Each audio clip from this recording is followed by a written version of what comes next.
recording. Welcome back to the APE Podcast. APE stands for the American Pursuit of Excellence, which I've decided to name that podcast or name my podcast that way because I'm a big proponent or advocate of the idea that, regardless of what situation you're in or what background you come from, pursuing a life of growth or pursuing a life of improvement, I think can only help your situation. Started this podcast maybe about 6 months ago, really in an attempt to, do something positive, connect with people, learn from people, learn for myself. Really I want to, offer, I guess, a better path or more inspiration to the next generation of Americans. People who are currently deciding what they want to do with their life, what kind of career they want to get into. And really at the end of the day, so long as you're doing something, I think that's only helpful for yourself, let alone society. Part of this journey, I'm uniting people through the shared goal of pursuing a future with lower gas prices, lower grocery prices, and lower crime rates on our streets. So theoretically, regardless of your religion, politics, skin color, gender, most of us want those items. We want a better economy and less crime. One of the major phase one objectives of mine with this podcast is to hear from people that I know that have found success in one way or another, whether that's in their career, in sports, doesn't necessarily matter. And hear from them, learn from their experiences. How did you get there? What do you wish you did differently? My goal in let's say the next year, 2 years, is to interview 100 successful people. Which brings me to today's episode. My good and best friend, Mr. Zachary here. I specifically chose Zack because one, I've known you since I guess I was in middle school, possibly. Yeah, I think I was in 8th grade and you were in 7th grade when I met David, and then I started talking to you more when I was in 10th and you were in 9th grade. Yeah. Yep. So we've known each other for a while. I mean, we've had some good laughs, some good memories over the years, and I think you and I, we took two very different paths after high school, yet both found success in one way or another. And I think the career that I chose in software sales is very different from your career. And I think that's almost what's neat about it, is because there's going to be common denominators between, anyone who found success and found their own career. And that's really what I'm trying to get to with a lot of these interviews. But, you and I share a lot of similar interests. We both love soccer. We both like tattoos. And I also think you're a good human being, which is very helpful for people who are, looking for good examples. But without further ado, Mr. Zack here. Yeah. So like Lee said, him and I have known each other for a long time, mainly through soccer. We've known each other. We've just grown up in very similar environments, but have gone on to do very different things. Like, as you said, you're working in sales. Me personally, I got a degree in physics and I went to work in the startup area, and I've worked at a couple different startups doing different technologies. It's really fun and exciting, but honestly, coming from where we came from, it's amazing what we've been able to do with what we've got. Yeah, and I think one of the major points I'm trying to advocate with this podcast is, many of us are extremely lucky to live in the United States. Oh yeah. Let alone any first world country. Yeah. But with that type of freedom comes, taking action and doing something about it, right? And I think my mom's an immigrant. Your mom, I believe, was an immigrant. Yep. Yet both of them valued working hard and setting up, stability for their family. So I think, most people come from all around the world and are just looking for an opportunity. And I think, we saw a lot of that, and I think we both took advantage of it. Yeah. But question for you. So how would you define the industry that you work in?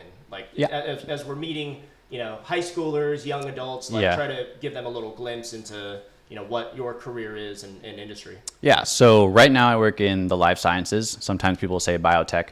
And what I do, my official role right now is a process engineer. And really all that means is we have complex problems or goals or issues that the team is trying to solve. And I'm one gear in that system. And it's my job to understand my gear very well at a high level and communicate that to other members of the team, because ultimately we all impact one another. And just really understanding my process and learning how to make things better and how changes I make will influence people around me. Because at the end of the day, we're all geared up to build a bigger product. So right now I'm in the life sciences space. We're working on identifying different types of biological materials.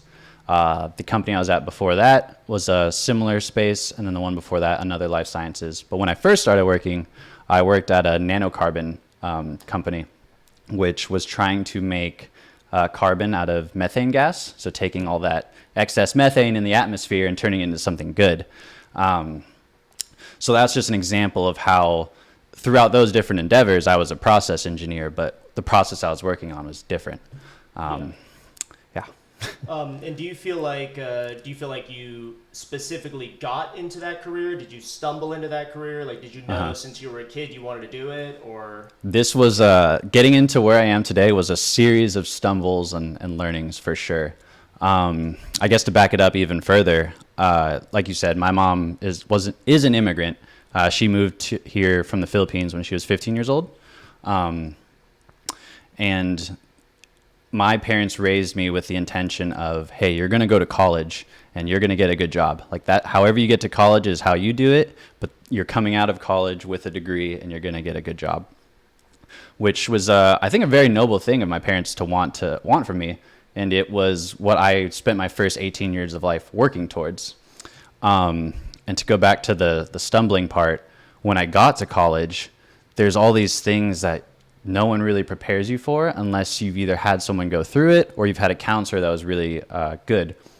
So I got there. I didn't know what my major was going to be.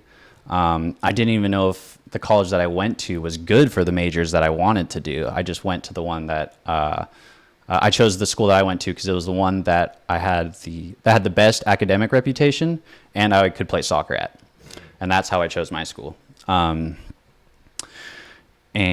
when I got to college, I didn't know what major I wanted. So I went in undeclared and I spent a long time figuring out what I was good at and really, I wouldn't say wasting my first year of college, but in that time that kids knew what they wanted to do, they were all a year ahead of me already. So eventually I decided physics was what I was good at and what I wanted to continue to do. And it's hard. There's a lot of intro classes in specifically science majors that are meant to weed out students that really just don't have their head in it. So they're hard by design. And I failed a few classes. And the failing in those classes showed me that there's going to be obstacles in my way that my parents didn't prepare me for. And so eventually through hard work and really leveraging the people around me, I was able to get through my degree and able to get a job. And for me, in these last few years, it's been something I've actually struggled with because my parents, as I said earlier, set out that I had to get my degree and get a good job. Well, I've done that already. Like, what do I do now?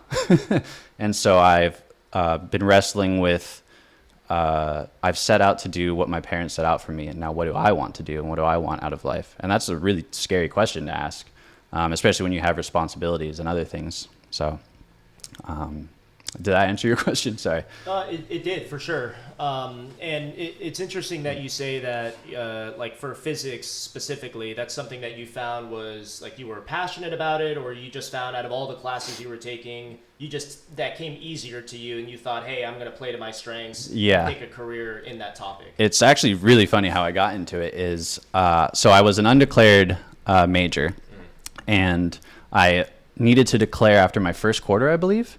Something like that. And I chose film because me and my friends in high school, you were one of them, we loved making videos together and editing and just goofing around and seeing what kind of content we could make. So I wanted to do that. And I started doing the film course at my college. And the first 2 and 3 years of their major program, is you don't touch a camera. It's all film theory. And I was just, it wasn't what I wanted to do. It wasn't where my personality was. And my girlfriend at the time, she was a double major in physics and political science. Interesting. Yeah. And I was helping her. I had taken calculus in high school, and I was helping her with her calculus homework because it's one of the prereqs for physics. Mm-hmm. And her and I both realized that, like, oh, I kind of have a talent for this. And made the decision that I wanted to double major in film and physics after watching the movie Interstellar.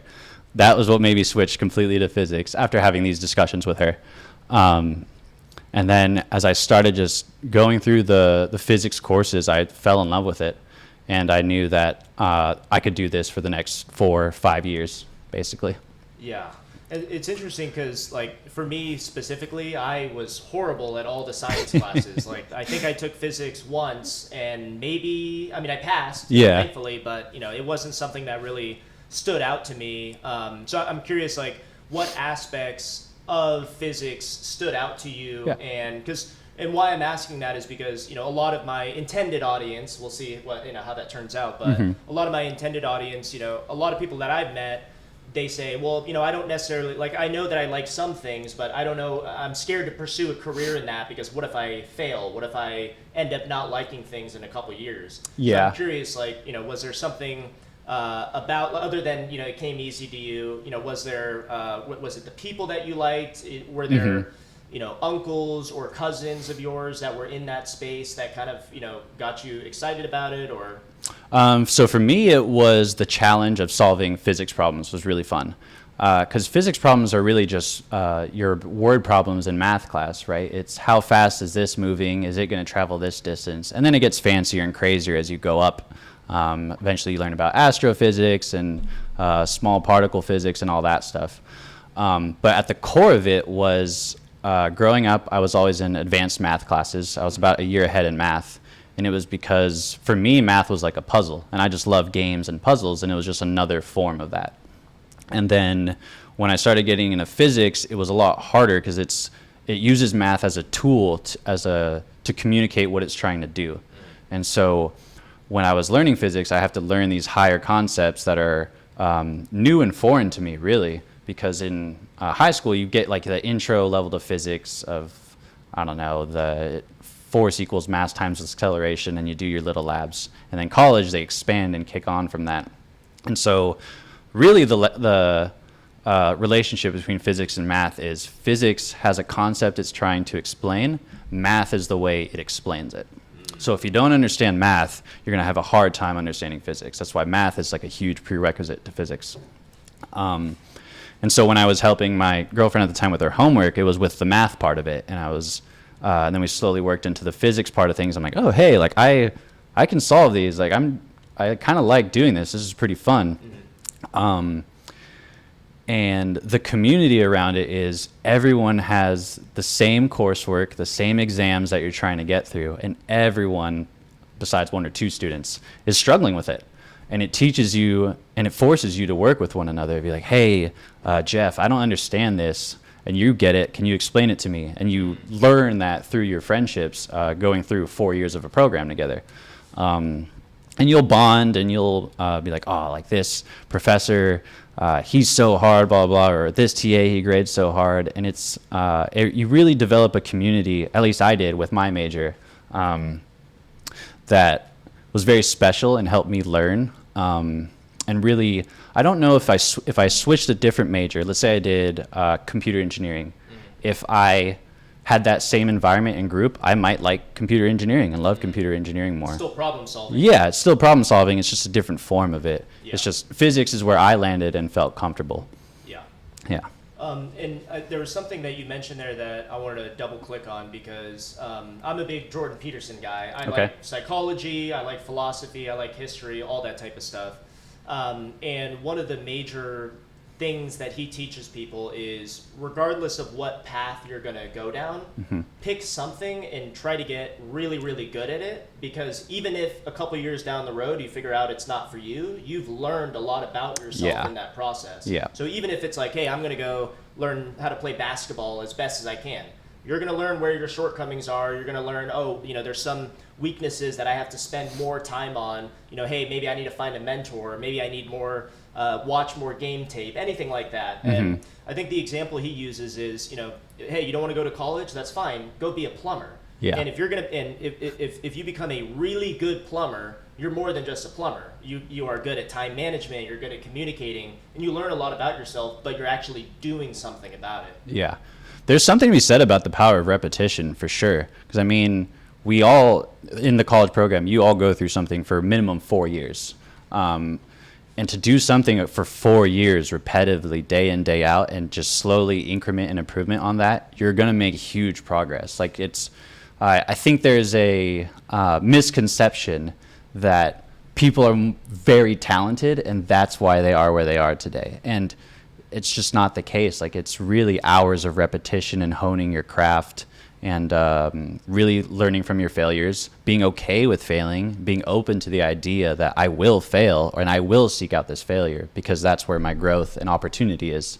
And like you said, at the end of the day, you're going to, whether you learn if you like something or you don't like something, you're learning something about yourself. And that's going to help you guide the path that you want to pursue in life. Yeah.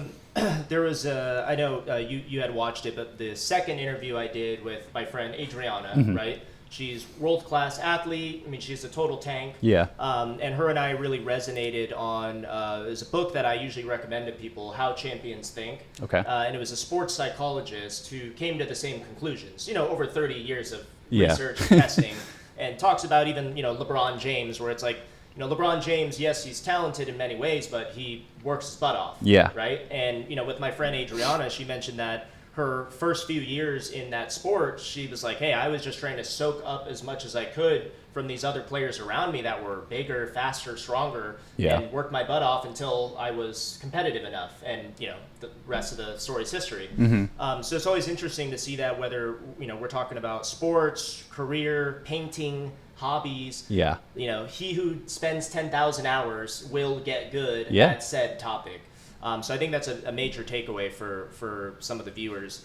And the other point I was going to make is, so taking a step back, so you work in BioTech, right? And there's kids out there who are like, hey, I like physics, I like chemistry, like, should I pursue a career in this? What would you say, would you say that you went down the typical path of someone in biotech, or are you in one very niche role? What could people, who may be interested in biotech, what's the good, the bad, and the ugly with the career? Yeah, so I will say, I think, or you can correct me if I'm wrong, when people hear biotech, you hear pure science. You're like, oh, this guy's in a lab all day doing work or doing experiments, wearing a lab coat or whatever, pipetting and stuff. And those are things that I do in a day-to-day. But there's so many core other functions that go into maintaining a biotech company that sales is a perfect example. We have a sales team at our company who they might not necessarily have a technical background, but they need to understand biology enough that they can go to their customers and be like, hey, what our company is producing is what you need. Yeah, there's a problem it solves. Exactly. So to build upon that, there's a lot of different walks of life in biotech. This is my third one now. The core, typically the research and development group, are full of people with PhDs. So they spend a lot of time in school they'll usually work under a professor where they're helping them with their research, and the professor is teaching them skills, how to research, how to get grants from universities, how to publish a paper, what that process is like, the rigor involved in that. That side of it is the very science-heavy side of it, and you will see that no matter what at all biotechs. And then you have people like myself who, the opportunity to go to grad school and either get my master's or PhD was there for me, but with my family situation, my financial situation, I needed to get to industry, getting a paycheck as fast as possible. So what I did was I went into an entry-level role at a startup company, and I decided that whatever assignment they gave me, I would just do it. It didn't matter what it was. So one of the first things I did at the carbon company was they had shelves of carbon, just jugs of carbon, completely unlabeled, No one knew what was what really. Like a gas? Or? So carbon is like a powder. What they were doing was like a powder form. So carbon is used in a lot of different things. What this company was doing was they were looking at things like batteries or tires or you name it, how our carbon produced from a clean source is better than stuff alternatively people burn like tires or trash or whatever, and you get the deposits from there. So it's not a clean way to do it, and there aren't many clean ways to do it, and that was the niche we were trying to fill. So to go back to my experience was they needed someone just to go in there and organize everything, write down what was what, and then make a system so that we could track what we're making going forward. No one wants to go through closets and organize things and organize shelves, and it's just like I knew that coming out of college, I was never going to be the smartest person at the company. I was never going to be the most experienced, and I probably wasn't going to be the most hardworking, to be honest, but I would do what people wouldn't want to do that needed to get done.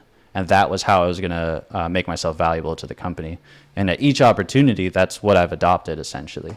And what I found in my first few opportunities was that mindset and that approach to things is it goes unnoticed, or it doesn't go unnoticed. Senior staff, your coworkers, your teammates will see you're willing to do the dirty work that no one else is willing to do. So this guy's a team player. They will give you more opportunities, and you will earn trust that way.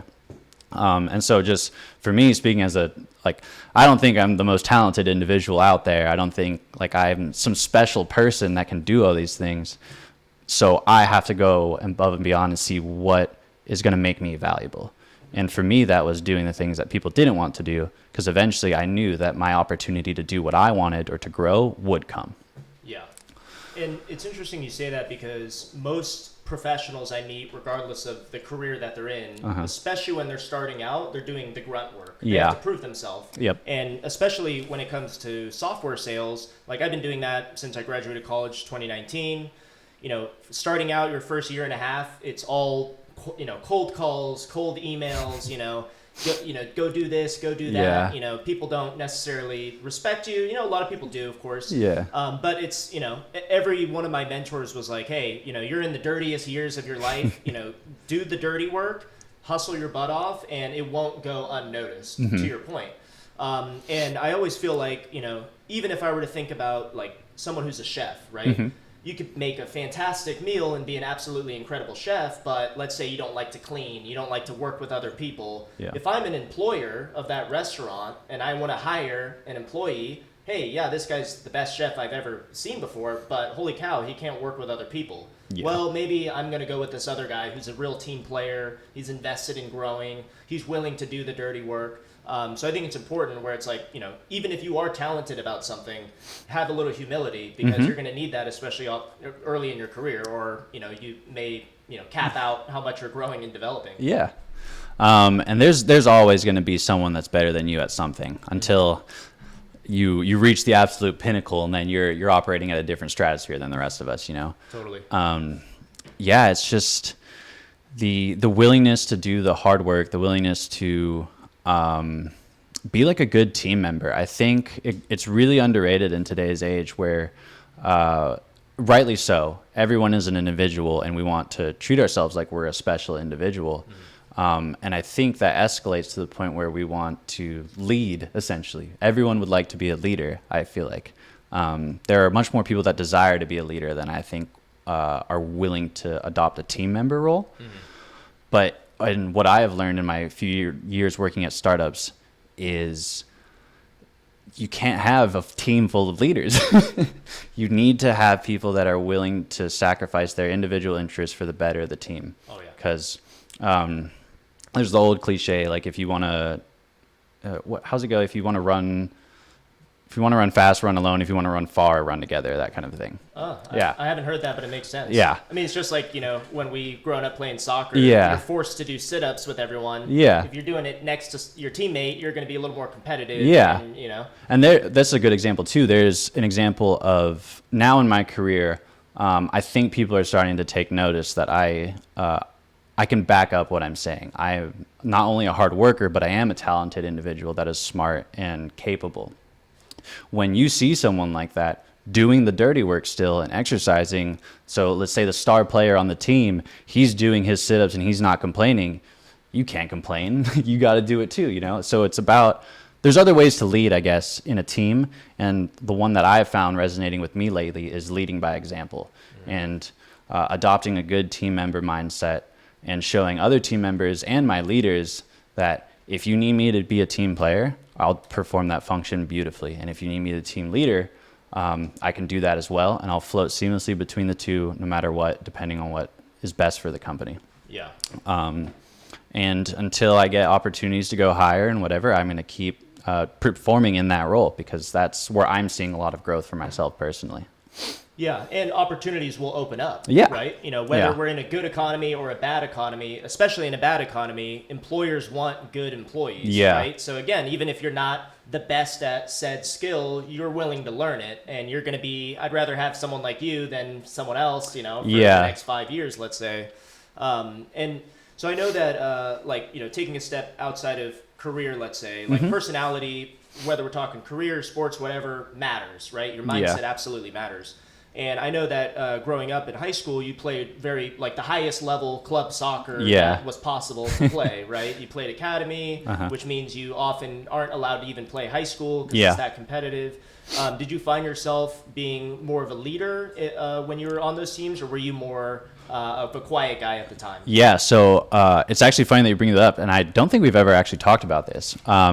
So for those that don't know, I played at, I'm not sure if they still do it, but there was an academy program for soccer that was very new when I was around 15 years old. There was an under 16, under 15 academy, and then under 18, under 17 academy.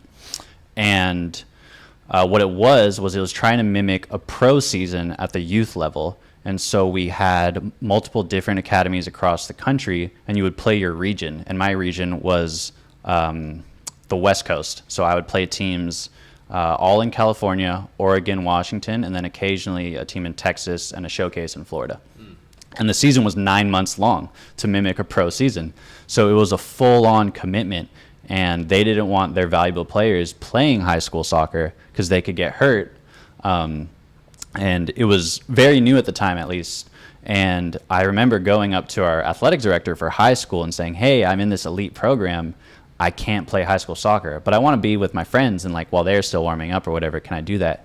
And he was not supportive of it at all. He was like, why would you sell your soul to this other facility? Like, why are you doing that? And I was like, it's the best thing. Like, it's the best program. But it was tough because I couldn't play high school soccer for 2 years with my friends.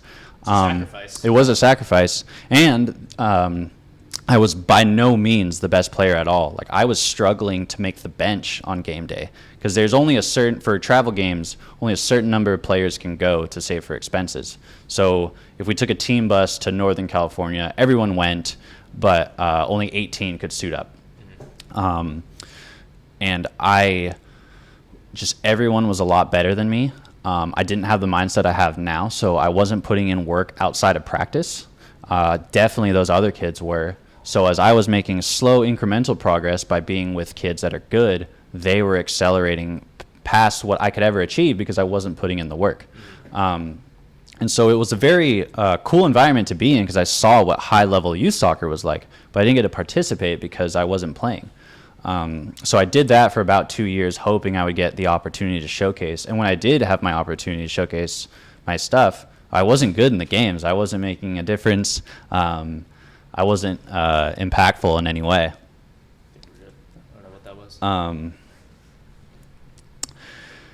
So it was really tough because I sacrificed playing with my friends to not play, essentially, because I thought eventually I'd get the opportunity to show what I could do. Yeah.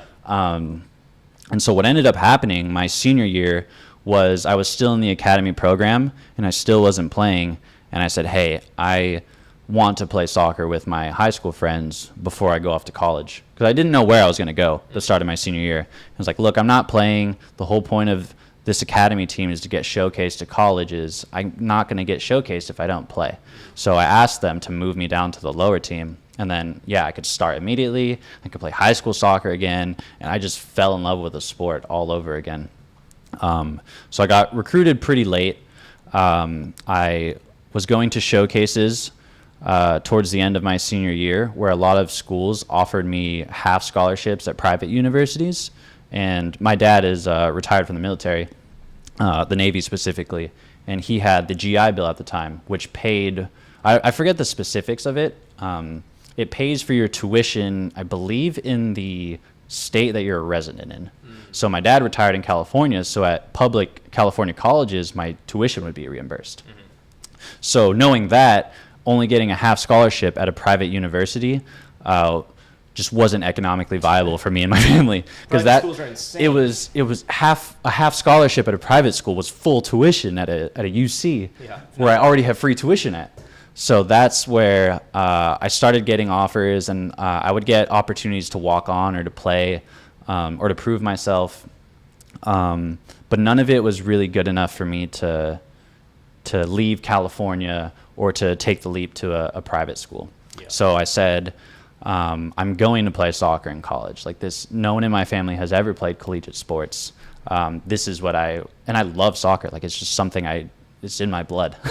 And so I said to myself, I'm going to apply to all the UCs, and I'm going to message all their athletic programs and all the other CSU schools at the time too, and showcase. I didn't have a highlight tape at the time, but I had like a schedule of where I was going to be and if those coaches were going to be there. So what happened was UC Santa Cruz, my assistant coach at the time, my senior year, had gone there, and he still knew the coaching staff over there, gave me their contact, and they were going to be in town for a game that I had. And UC Santa Cruz was one of the schools that I had applied to. It was them, Merced, San Diego, and I think Davis and Santa Barbara were the ones I applied to. I went, he liked what he saw, and he invited me out to Santa Cruz to train with the first team, or with the college team, along with some other recruits. And essentially liked what he saw and said, hey, if you end up choosing UC Santa Cruz, you have a spot here. And I got my admissions letter in, and that was it. I decided to go then and there because it was the best UC I got into, and I was going to play soccer. Weight off your shoulders to get accepted as well. Yeah, it was honestly a really exciting time because it's I feel like I always knew I was going to go to college, and I always felt like I didn't really know what kind of school I was going to go to. I didn't really care either. But finally achieving that goal of like, all right, you set out to go to college and you did it, and you're going to go play soccer. Like that's great. Yeah. So it was a hugely rewarding feeling, especially coming off of those initial years where I wasn't playing, and I saw guys get better. I saw guys get looked at. I saw guys get pulled up to the national team, and it was really tough for sure. But I think it was a really humbling experience, you know. It's really humbling being the worst or second worst player on an elite team, I'll say. I can imagine that, yeah. Curious, is there anything that you would have done differently, knowing what you know now? Oh, yeah. I would be working my tail off on my own, because to get to an elite level in anything, let's just talk soccer specifically, you need to put hours in. You need to get your body prepared and ready for the intensity of playing against elite players. And you're not going to get that in your 1.5 hour practice twice a week. 3 hours is not enough once a week to propel and get better at something. And that was what I was doing. I was showing up to practice, doing my work at practice. It wasn't like I was goofing around and not taking it seriously, but it just wasn't enough to take me to that next level. And that's something that I didn't see. And I'm not going to say it's because I didn't have a mentor really to tell me, like, that's what you have to do. Like, this is what it takes to be a pro. Yeah, you're a goofy kid. Yeah, it's just I didn't have that knowledge back then. If I did, that's what I would have done. Is spending time in the gym alone, getting out early getting to practice early so I could practice before, staying late, talking to my coaches more. I felt really intimidated by my coaches because they're there to instruct you, but they're also there to win. So they're pretty intense, honestly, especially at an elite level. And I was scared. I was like, oh, this coach doesn't like me. This coach doesn't hate me. If I go ask him a question, he's just going to think I'm an idiot, that kind of a thing. And that did not help me at all. Having that mindset is what kept me from progressing more, because the coaches have decades of experience. They've seen so many kids, and if they tell you something and you don't like it and it's not what you want to hear, tough, but that's the reality of it. That's how you change, or that's what you need to change to progress. And I never even got those conversations started because I felt intimidated. And looking back, I don't think there really was a reason to be intimidated. It was just an internal barrier that I placed upon myself.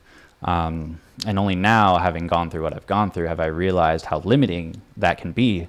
And the only limiter was me. Yeah. So yeah, if I could go back and do it all again, I would try. If I had this mindset, that's what I would do.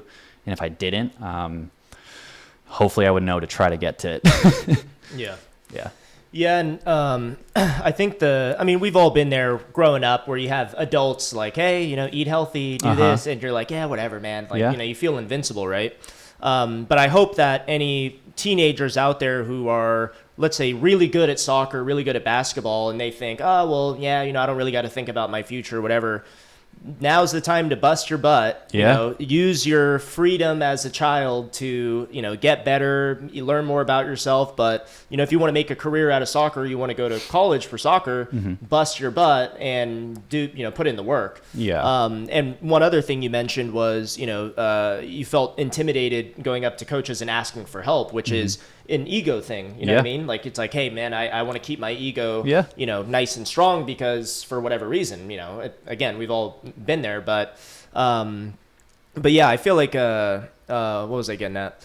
I feel like, current teenagers, young adults who, are trying to, and again, this doesn't have to be sports. This literally can be anything. It could be being a plumber, like put in the work, work hard and try to get better. Even detach yourself from the outcome and just try to work on the process of getting better. And that's something that they teach us in sales as well, because, in my first year of sales, you're doing a lot of cold calls. You're reaching out to people totally out of the blue. They say F you on the phone, they tell you to get out of there.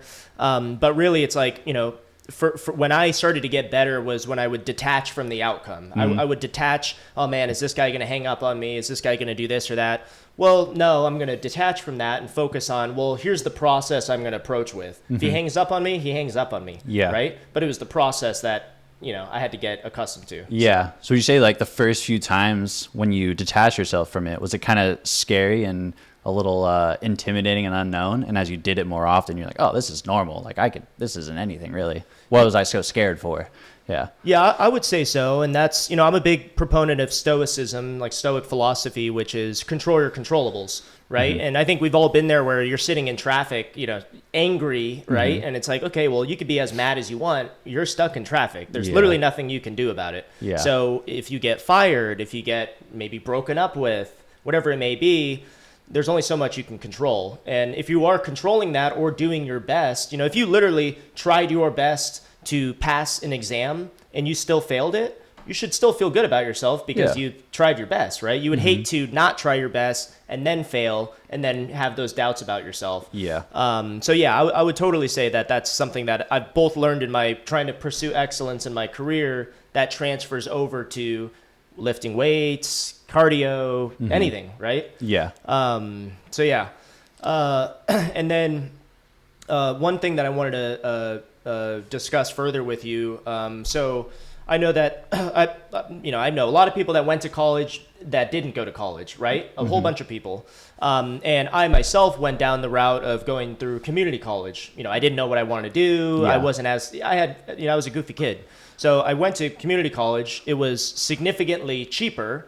And then I was able to transfer over to San Diego State. But I know you were working full time to pay for your school, to pay the bills. Like, what was that like for you? And how did you get yourself through that? I mean, that's a tough, Yeah. tough So I chose to go to a 4-year university. And as we all know, it's pretty expensive to go to a 4-year university. And what had happened was I ended up not using my GI Bill from my dad because I applied for financial aid through the university as well, just to see what they would offer me. And they ended up, because of the income threshold my parents were at, my tuition and then some was going to be reimbursed. So I actually got a significant financial aid package my first year of college. That's good to know. Yeah, and it was huge. Yes, for everyone out there listening, fill out your financial aid packet, do the financial aid programs, and stay on top of that, because you're not going to get the money. No one's going to hand you the money to go to school. You're going to have to do the work to go get it. But when you do that work, they're actually far more rewarding than people are led to believe. Let's arbitrarily say what the numbers were. My first quarter, let's say everything at the end of the quarter was due was $25,000. I think 20,000 of that was covered by the university through my financial aid package. I might be wrong on the numbers, but it was something like that. So I still had like a $5,000 bill that I had to pay each quarter, essentially. And at the start, my parents helped me out, and I had saved money working a little bit in high school to kind of do that. But I wasn't prepared for the next 2 quarters, another $5,000 hit, let's say. And then when you reapply for your financial aid package, you're not guaranteed to get the same award you got the previous year. And so what happened was my second and third year, I forget why, but I wasn't going to get as much aid as I did before. And so I was playing, my first year, I switched from film to physics. I was playing soccer at the collegiate NCAA team, and I was with my girlfriend at the time. So I was juggling a lot of things. And now, during the summer between my freshman and sophomore year, as I'm getting ready for the soccer season, I saw my financial aid package and realized I need to work. Like, there's no chance I can get through school without working. So I started applying to jobs really quickly.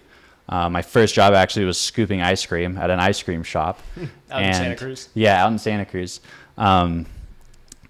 And before I ended up taking the job with the ice cream shop, I knew with the timing of traveling with soccer and everything, and my financial situation, and there were some other decisions that played in that happened with my family that affected the financial decision.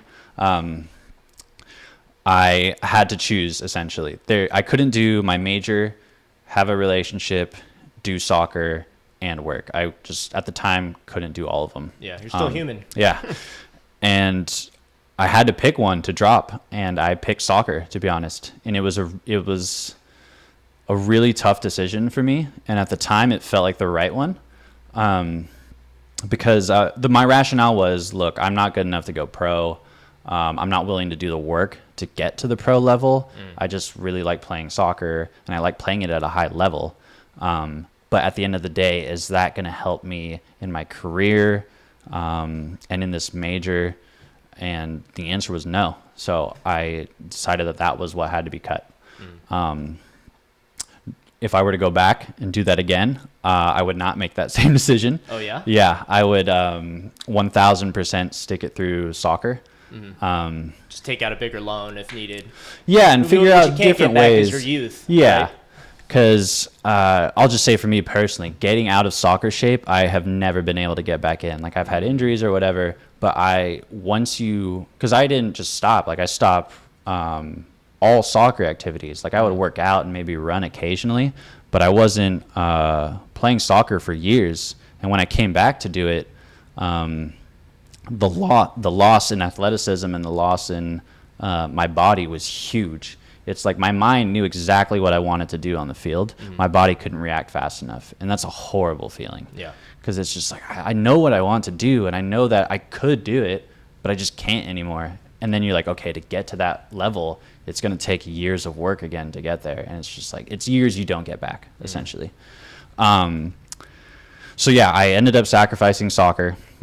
I worked at the ice cream shop, and again, did the dirty work. I remember there was a step where you had to make waffle cones. Like, they made their handmade cones at the shop, and you would just go into the freezer, pull out batter, and you would go in this hot waffle iron, drop a scoop, make your cone, and immediately grab it and roll it, like, because you had to put it into the shape. It came out like a flat pancake, essentially.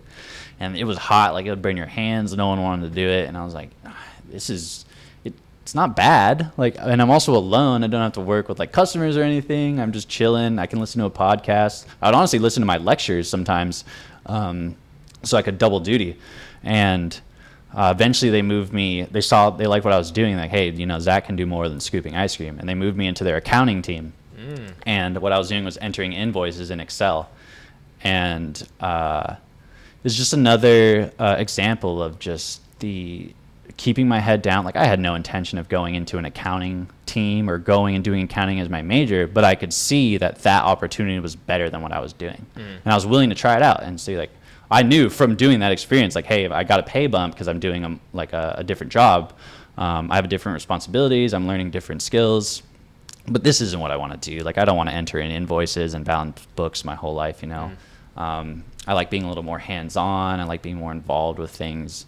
I do office work, but I don't like my only work being office work. And I learned that through that job. And that was, now that I'm talking with you about it, that actually helps me understand my approach, because as we talked earlier in the podcast, I work at startup companies.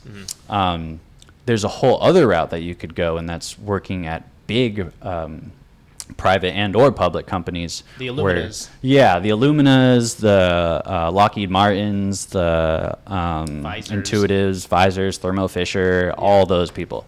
That's not unheard of to go there. But at those companies, you're very in a much smaller role with less responsibilities, and you don't get to wear as many hats, essentially. Whereas a startup, it's the complete opposite. There's no structure usually. You have all walks of life coming together, trying to, at sometimes stepping on each other's toes, believing what they think is the best route for the company. And you're always understaffed, you're always under-resourced. So you have to step up, because ultimately what a startup wants to do is they want to disrupt the big guys, right? They want to get into their market and show that they can do. They're figuring it out. Exactly. Like, they're brand new. They want to either essentially get acquired by the bigger company, because that's a big payday for everybody involved, or disrupt the market that the big companies are in and become a big company yourself. Yeah.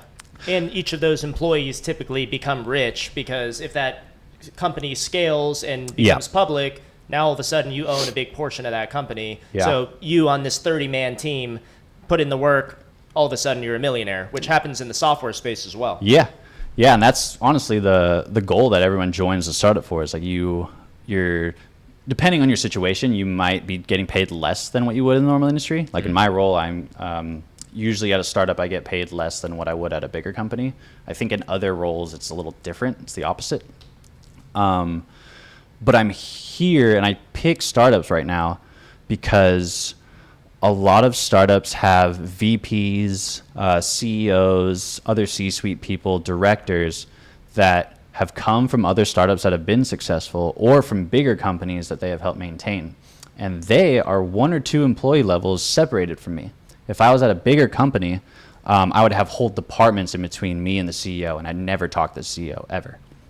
At the startups, I've been in meetings with the CEO. I've been one-on-one meetings with the CEO or the CTO, giving me career advice and telling me what they like, what they don't like, what they like about this person, what they don't like about this person. And it's all things that I get exposed to being in this startup environment. And it's cheesy to say, but like, how do you assign a monetary value to something like that? Like, I'm getting exposed to key leaders in an industry that are, now that I have this mindset of not being afraid to ask questions, really being open to going up to someone and being open to criticism of myself, because I really don't like hearing like, oh, you're doing a good job, like you're really an excellent worker, because those are compliments, but they're not constructive to build out my skill set anymore. I want to hear, hey, Zack, when you presented on this slide, you weren't very clear in this point. This graph doesn't look very good. I didn't understand what you were trying to say here.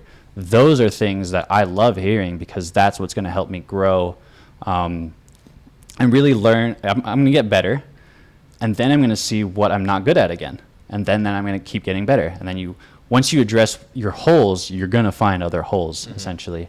And who better than industry leaders and people that have either done it before or are trying to do it?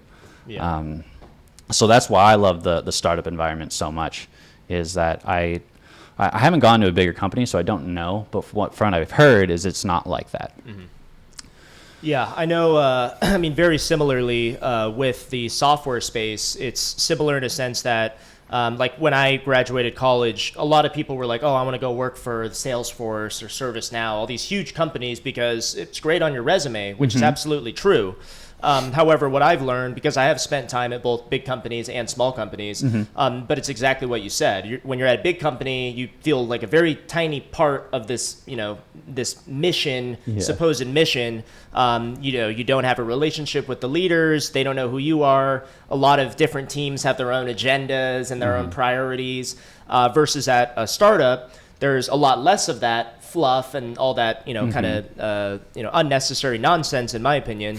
But you are wearing so many different hats where it's a total zoo. I mean, it's anarchy, right? Yeah. But you're learning how to deal with it, and you're learning how to, get yelled at over here and go do this over here. So, I tend to go back and forth because, like, I've seen people who have had successful careers starting out at the big companies, doing their few years and then jump into a small one.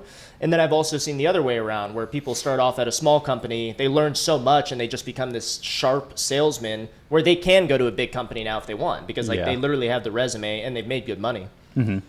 Yeah, I would say it's really tailored to the individual of what is going to be best for you in your situation. I think I just described why my situation is best for me at the moment. So as we wrap up this discussion, and again, I completely appreciate your time, and I hope that my audience appreciates your wisdom and experiences, because you worked your butt off all of your life. You hopefully enjoy life right now, and you are happy with the decisions and behaviors you've made. Yeah. What would you say if you were to talk to Joe Schmo teenager right now? What would you recommend to them? Whether that's one piece of advice or it could be anything. Like. Yeah. If I had to tell a teenager what to do to prepare them for life, it's cheesy, but the phrase that this too shall pass. As I start to get older and learn more about life and all that is a fundamental constant to life. The bad times in your life will pass. The good times in your life will pass. Whatever you're going through is temporary, whether it's good or bad. And it kind of, adopting that into my lifestyle, makes sure that in the low points, I don't get too low. And in the high points, I don't get too high. And so living in that middle ground is I always feel prepared and ready for whatever life has to throw at me, because I don't feel emotionally drained that I'm in a depressive hole or whatever, as I know that it will pass and that I just have to weather this storm. And I don't get too celebratory when things are going great, because I know that eventually there's going to be a comeback to earth moment. And if I idolize and value this special moment too much, everything else is going to taste sour, and it's really going to it's going to make what are good moments in my life feel worse. And so really just whatever you're going through, whatever you need to go through, it will pass, and you're going to come out a better person for it, ideally. Yeah. Another thing that I would say is be courageous and fearless. It's not good to work and operate past your limits. Like, that's where you'll break down. That's where you'll feel overwork, stress, or whatever. Burnout is exactly. But if you're not living near your limits won't change. You're going to be stuck in whatever bounds you already have for yourself. And if that's something you're okay with and comfortable with, that's perfectly acceptable. But if you have goals and ambitions that require you to be something better than yourself, something more improved or refined, or maybe a completely different skill set or a different person, if that's what you want out of your life, your story, you got to make it happen. It all falls on your shoulders. And that is a very loaded statement. It's going to be very scary for a lot of people to hear that, and it's going to be very exciting for a lot of people to hear that. But at the end of the day, you have so much more power to go and do what you want to do. And really, a lot of people are starting to grasp that, and you can see people starting to act more in their self-interest. I think what we've seen, and at least in my generation, is that the employee-employer relationship is really starting to change. An idea of self-empowerment that I'm thinking about is me personally. I adopted this mindset for a company that I would work no matter what, whatever they needed. I worked a 27-hour shift one time. Wow. Where I didn't sleep at all. I went to the grocery store immediately after because I needed groceries, and I would walk into the aisle, forget why I went into the aisle, walk out or remember, and I did this 3 times, and I was just so sleep deprived. I was like, I'm going to do whatever it takes for this company, whatever they need. I'm not at that company anymore. And I would work through holidays. I wouldn't go back home for the holidays. I would stay, and I would miss time with my family and everything. And it was valuable. I learned a lot from it, but the company gained something from my labor, and I lost time with my family that I won't get back because I made that decision. Now, if I'm in the same situation, I'm choosing my family every day of the week. I am a valuable asset to the company, and the company will use me, any company that I'm at, as a labor resource to further their goals, as they should. But I now adopt it as I'm at this company because they're providing something for me that's going to allow me to pursue my goals. And they're giving me education, opportunity, whatever, to go excel in what I want to do. Yeah. That mutual relationship is what I see an employer-employee relationship being. And if there's ever a shift where I'm not contributing to the company's well within its rights to terminate me because you don't want to keep around an asset that's not performing. Likewise, if I no longer feel like a company is creating an environment for me to pursue my goals, then what I'm doing is wasting my time there, essentially. And that's when it's time for me to take the step back and find something else. And I don't think that's something, maybe it just wasn't talked about when I was growing up, but that's something that I'm starting to pick up on that people are doing nowadays, is that they are valuing themselves a lot higher. And it feels weird to be like, I'm a valuable person, I'm a valuable asset, and I will protect that. Because as I was saying in the earlier podcast, we want to be team members, good team members, willing to put the team forward. But you also need to look out after yourself, because no one else is going to do it.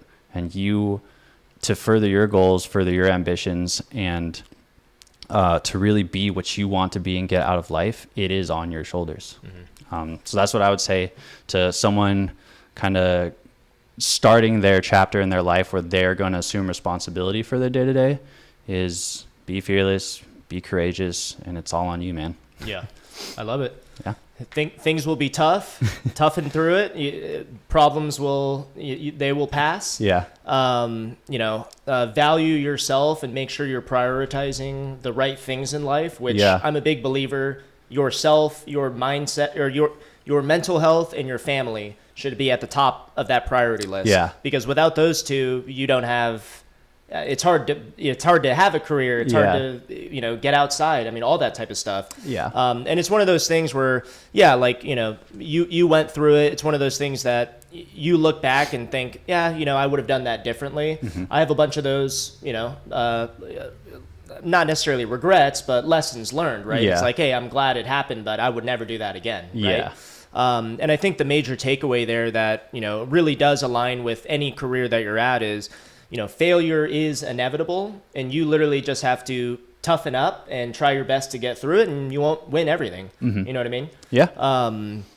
But again, I appreciate your time. I mean, this is interview number 5. Again, my goal is to...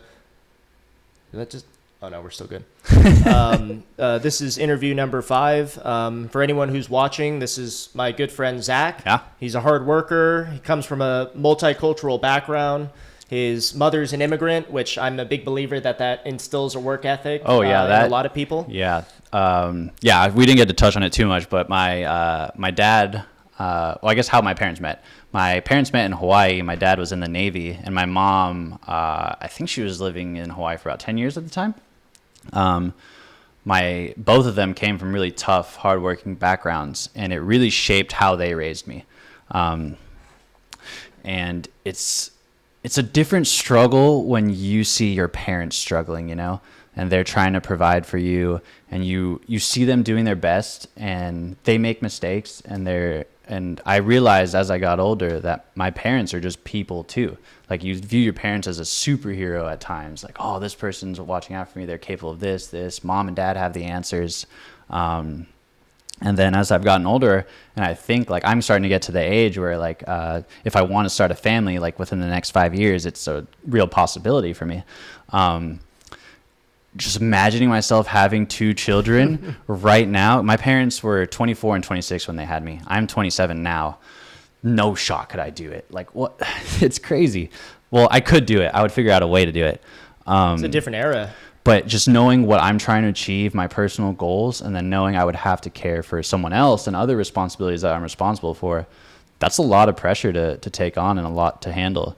And I kudos to my parents for how I've turned out and how they raised me. I know it's easy to say like the experiences that I've gone through have shaped me. Really, that's been ages 15 to now 27, 12 years. Those first 15 years of life are all them building my mindset, my approach to life, my values. Like big things for me are, you were saying your family and friends and your mindset are hugely important to you and making sure that those are right. Like one of the mantras I've been trying to live by now is family, friends, and myself in that order. Because I know if I take care of my family and my friends, I'll be fine. And I think that's something that's come out of them raising me. They both come from, well, they come from different kinds of families, and both have shown me huge valuable life lessons of what a family can do and what it can be. Yeah. And yeah, my mom being an immigrant, my dad coming from a tough military background, your mother also being an immigrant, I think it really shapes, it really teaches you what is valuable and teaches you to be grateful. Yes, exactly. Being grateful Life for what you have. Way harder. Yeah. And it's just if you don't grow up with immigrant parents, honestly, you don't really see that side of it. Yeah, it's a lot harder too, for sure. Yeah. And I've thought about that for myself. If I raise kids, like if I don't have a partner that's an immigrant, I'm going to be raising someone in a completely different environment than what I have gone through, and that's going to have its own set of challenges. Yeah, I guess all that to say, just really big shout out to my mom and dad for for raising me the right way and for just being supportive in every decision I've made, honestly. Yeah. I love it, man. Yeah.